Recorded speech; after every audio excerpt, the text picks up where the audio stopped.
साया इन एक श्रापित परछाई। रवि एक 30 वर्षीय आर्किटेक्ट था जिसे पुरानी इमारतों को मॉडर्न डिजाइन में बदलने का जुनून था।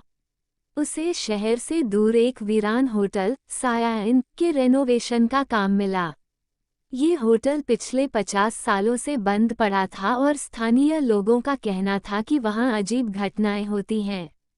लेकिन रवि एक तर्कशील इंसान था जो भूत प्रेत की कहानियों पर विश्वास नहीं करता था। उसने इस प्रोजेक्ट को चुनौती की तरह लिया और अपने कुछ मजदूरों के साथ होटल पहुंचा। होटल घने जंगल के बीचों बीच स्थित था। जब रवि और उसकी टीम वहां पहुंची तो चारों ओर एक अजीब सन्नाटा था। न पक्षी चहचहा रहे थे, न हवा में कोई हलचल थी। होटल के अंदर घुसते ही धूल भरी हवा का एक तेज झोंका आया, मानो किसी ने दरवाजे के पीछे से जोर से सांस ली हो। अंदर चारों ओर जाले लटक रहे थे, पुराने झूमर टूटने की कगार पर थे और दीवारों पर अजीब गहरे निशान थे, जैसे किसी ने नाखूनों से खरोंचें मारी हों। रवि ने इमारत का निरीक्षण करना शुरू किया, लेकिन जैसे ही उसने अपनी परछाई पर नजर डाली, उसके शरीर में ठंड दौड़ गई। उसकी परछाई सामान्य नहीं थी, वह थोड़ी अलग दिख रही थी, मानो उसमें कोई हलचल हो रही हो। शायद रोशनी का खेल है, उसने खुद को समझाया और आगे बढ़ गया। रवि ने होटल के एक कमरे में रुकने का फैसला किया ताकि काम जल्दी शुरू हो सके। उसकी टीम बाहर टेंट लगाकर सोने के लिए तैयार थी। रात को करीब 2 बजे अचानक दरवाजे पर दस्तक हुई, ठक ठक ठक। रवि चौंक कर उठा। उसने सोचा कि शायद कोई मजदूर होगा, लेकिन जब उसने दरवाज़ा खोला तो सामने कोई नहीं था। ठंडी हवा का एक झोंका कमरे के अंदर घुस आया। जैसे ही वह पलटा, उसे शीशे में एक परछाई दिखी, लेकिन वो उसकी खुद की परछाई नहीं थी। वो कुछ ज्यादा लंबी थी और उसका सिर थोड़ा झुका हुआ था। रवि ने तुरंत पलटकर देखा, कमरा खाली था। उसने जल्दी से बत्ती जलाई और खुद को समझाने लगा कि ये सब थकान की वजह से हो रहा होगा। लेकिन फिर उसने बिस्तर के नीचे से किसी के सांस लेने की आवाज सुनी। धीरे धीरे, हा हा हा। रवि ने हिम्मत जुटाकर नीचे झांका, वहां कुछ नहीं था।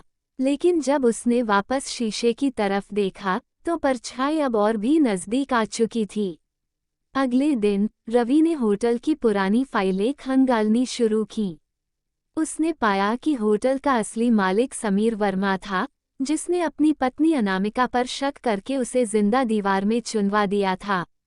मरने से पहले अनामिका ने श्राप दिया था, जो भी इस होटल को फिर से जीवित करने की कोशिश करेगा, उसकी परछाई उसकी कब्र बन जाएगी। रवि को ये सब कहानियों जैसा लगा, लेकिन जब उसकी टीम ने होटल के तहखाने का दरवाज़ा खोला तो वहां एक ठंडी हवा का झोंका निकला, मानो सालों से कैद कोई आत्मा आज़ाद हो गई हो। तहखाने में चारों ओर जले हुए हाथों के निशान थे और एक कोने में एक पुराना आईना रखा था। रवि जैसे ही उसके पास गया, आईने में उसकी परछाई अलग होकर हिलने लगी। यह क्या बकवास है, उसने घबराकर खुद से कहा। लेकिन तभी आईने से एक काली आकृति बाहर निकली और जमीन पर एक साया फैल गया। वह धीरे धीरे रवि की ओर बढ़ने लगा। चलो यहाँ से, उसकी टीम चिल्लाई। सभी डरकर तहखाने से बाहर भाग गए।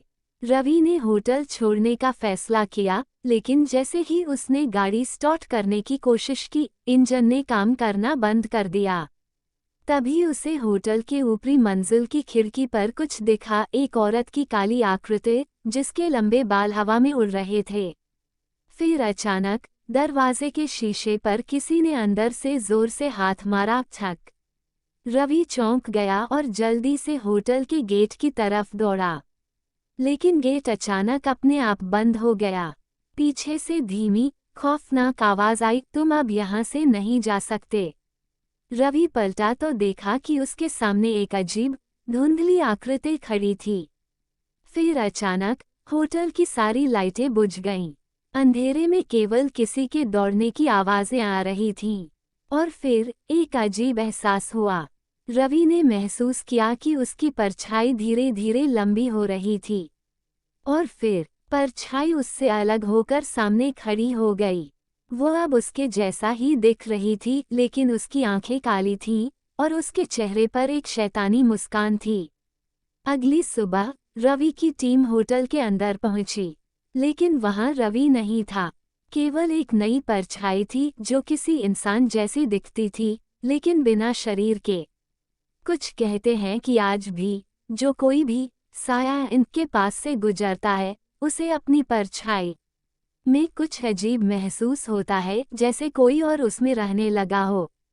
क्या आपने कभी अपनी परछाई को खुद से अलग होते देखा है? भूत या टेलीफोन बूथ। रवि एक छोटे शहर में रहने वाला युवक था। उसे देर रात घूमने की आदत थी। एक रात जब वह अपने दोस्त की शादी से लौट रहा था, तो उसने सड़क के किनारे एक पुराना टेलीफोन बूथ देखा। ये बूथ अजीब सा लग रहा था। उसके कांच पर धुंध थी और अंदर एक पुराना डायल वाला टेलीफोन रखा था। सड़क पर सन्नाटा पसरा हुआ था और हल्की हल्की ठंडी हवा चल रही थी। जिज्ञासावश रवि बूथ के अंदर चला गया। अंदर की हवा अजीब थी, जैसे कोई उसे देख रहा हो। बूथ के कांच पर उसके सांस लेने से धुंध उभर आई थी। उसने मस्ती में घुमा फिराकर डायल घुमा दिया। तभी अचानक फोन की घंटी बज उठी। वह चौंक गया। ये फोन काम कैसे कर सकता था? आसपास कोई तार भी नहीं था। डरते डरते उसने रिसीवर उठाया। दूसरी तरफ से एक धीमी, कांपती हुई आवाज आई, तुम्हें बुलाया गया है, आओ, जल्दी आओ। रवि के रोंगटे खड़े हो गए। उसने घबराकर फोन काट दिया और तेजी से बाहर निकलने लगा। लेकिन जैसे ही उसने दरवाजा खोला, उसे महसूस हुआ कि वह अब उसी सड़क पर नहीं था जहां वह पहले खड़ा था। सामने एक वीरान, धुंध से घिरी दुनिया थी। पुरानी टूटी फूटी इमारतें, अजीब सी रोशनी और दूर से आती किसी के रोने की आवाज। उसका दिल तेजी से धड़कने लगा। उसने पीछे मुड़कर टेलीफोन बूथ को देखा, लेकिन वह अब पहले जैसा नहीं था। बूथ के कांच पर खून के धब्बे उभर आए थे और अंदर वही पुराना टेलीफोन अब हवा में झूल रहा था, जैसे किसी अदृश्य शक्ति ने उसे पकड़ रखा हो। तभी बूथ में फिर से फोन बजा। अब की बार आवाज और डरावनी थी, अगर वापस जाना है तो मेरी जगह लेनी होगी। रवि ने घबराकर पीछे देखा और बूथ के कांच में अपनी परछाई की जगह किसी और की शक्ल दिखाई दी। सफेद आंखें, चेहरा जला हुआ और एक भयानक मुस्कान। वो परछाई धीरे धीरे हिल रही थी, जैसे रवि की ओर बढ़ रही हो। रवि ने तुरंत बूथ का दरवाजा खोला और बाहर निकलने की कोशिश की, लेकिन उसके पैर किसी भारी चीज में जकड़ गए थे। उसने नीचे देखा तो उसकी टांगों के चारों ओर काले धुएं जैसे हाथ लिपट रहे थे। उसकी सांस तेज हो गई। उसने जोर से चिल्लाने की कोशिश की, लेकिन उसकी आवाज जैसे गले में ही फंस गई। बूथ के बाहर अब एक कटी फटी साड़ी पहने एक औरत खड़ी थी, जिसके चेहरे पर मांस गायब था, केवल हड्डियां दिख रही थीं। उसकी खाली आंखों से अंधेरा टपक रहा था। रवि कांप उठा। उसने पूरी ताकत लगाकर अपने पैरों को छुड़ाने की कोशिश की और आखिरकार सफल हुआ। वह बूथ से बाहर भागा, लेकिन ये क्या? बाहर वही वीरान सड़क थी, वही टूटी इमारतें और हवा में तैरती परछाइयां। तभी उसने देखा कि बूथ के अंदर उसकी ही शक्ल का कोई व्यक्ति खड़ा था। वह धीरे धीरे रिसीवर उठा रहा था। रवि का दिमाग सुन्न हो गया। क्या वह अब खुद को ही देख रहा था? वो पीछे हटने लगा, लेकिन तभी उसने महसूस किया कि उसकी पीठ से कोई चिपका हुआ है। ठंडी, सड़ी हुई सांसें उसकी गर्दन पर महसूस हो रही थीं। वह कांपते हुए पलटा। वहां वही औरत खड़ी थी, पर अब वह मुस्कुरा रही थी। उसकी मुस्कान इतनी गहरी थी कि उसके होठों की कोर से खून टपक रहा था। अब तुम हमारे साथ रहोगे, हमेशा के लिए। रवि ने पूरी ताकत से चीखने की कोशिश की, लेकिन तभी एक झटका लगा और वह अंधेरे में समा गया। सुबह जब लोग उस सड़क से गुजरे, तो उन्होंने टेलीफोन बूथ को देखा। वहां कोई खड़ा नहीं था, लेकिन अंदर बूथ के शीशे पर एक ताज़ा हाथ का निशान बना हुआ था। और तब से हर रात ठीक 12 बजे वह टेलीफोन बूथ फिर से जगमगा उठता है और अंदर से किसी की धीमी आवाज़ आती है, तुम्हें बुलाया गया है, आओ, जल्दी आओ। शमशान का श्राप, मौत का आमंत्रण। गहरे अंधेरे में कुछ परछाइयां तैर रही थीं। ठंडी हवा के झोंके, जलती चिताओं की राख और दूर से आती सियारों की आवाज़, ये सब मिलकर शमशान को और भी भयावह बना रहे थे। कोई भी इंसान वहां रात में जाने की हिम्मत नहीं करता था। गांव के बुजुर्ग कहते थे कि यहाँ मरने वालों की आत्माएं भटकती हैं, लेकिन कोई उनकी बातों पर यकीन नहीं करता था। हालांकि कुछ लोगों ने दावा किया था कि उन्होंने वहां कुछ अजीब चीजें देखी थीं, अचानक जल उठती चिताएं, हवा में गूंजती अनजान आवाजें और बिना सिर के साए, जो अधजले शवों के पास मंडराते रहते थे। लेकिन रवि इन सब बातों को अंधविश्वास मानता था। उसे ये सब बचपन की गढ़ी हुई कहानियां लगती थीं।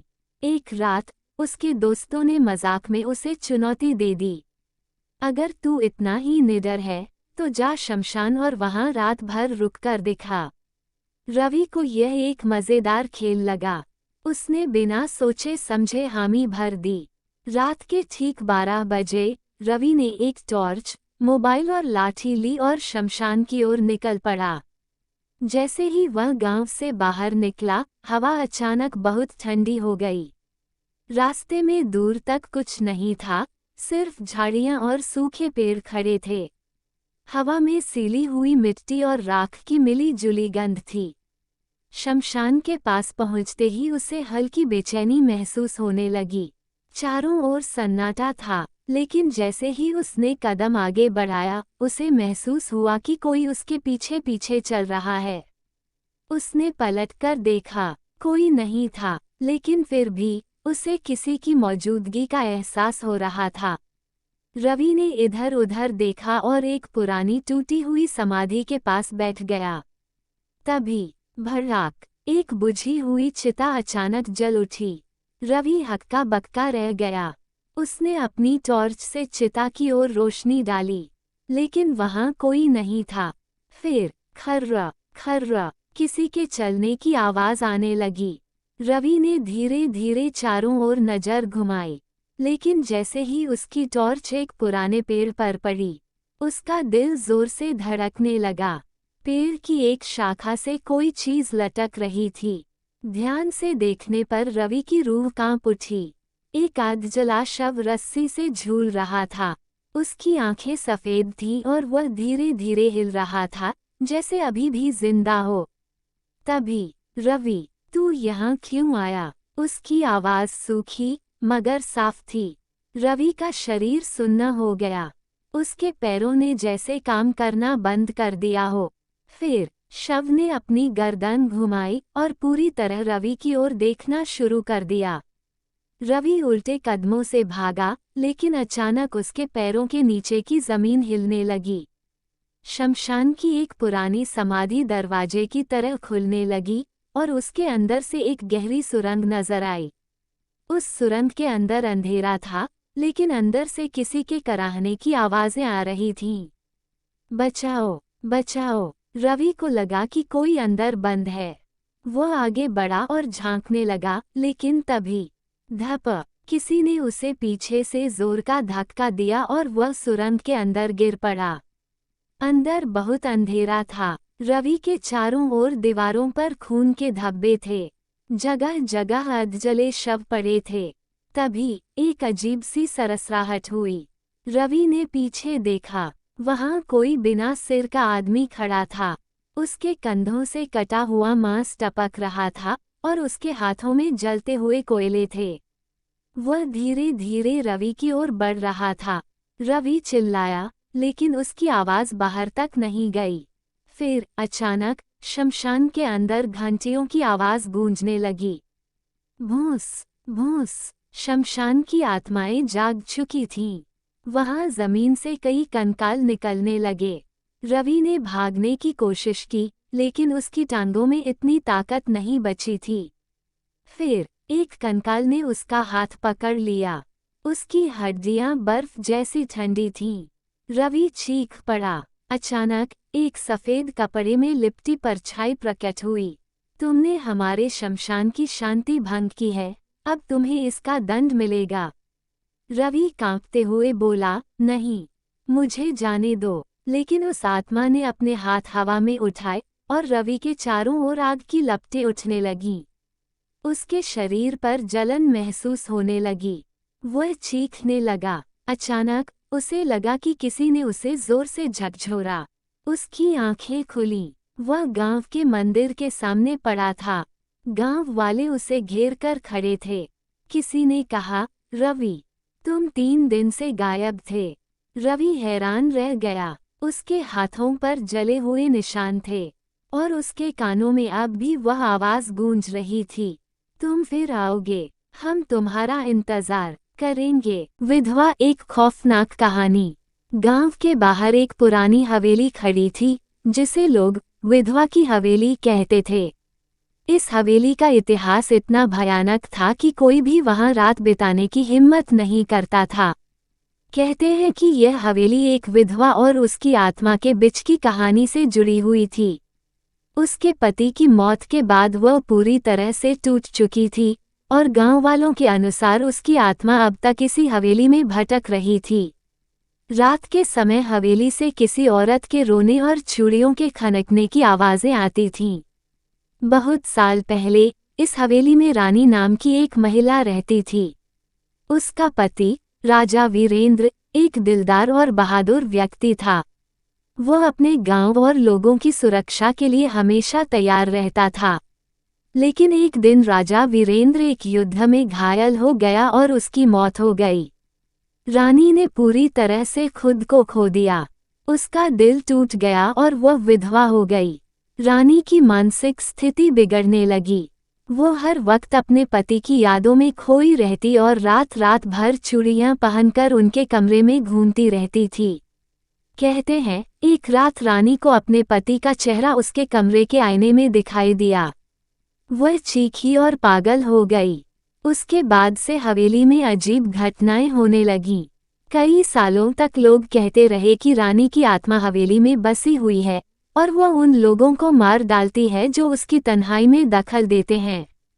रवि एक निडर और साहसी युवक था जो इन सब बातों को महज अफवाह मानता था। जब गांव के बुजुर्गों ने उसे विधवा की हवेली के बारे में बताया तो उसने एक चुनौती दी।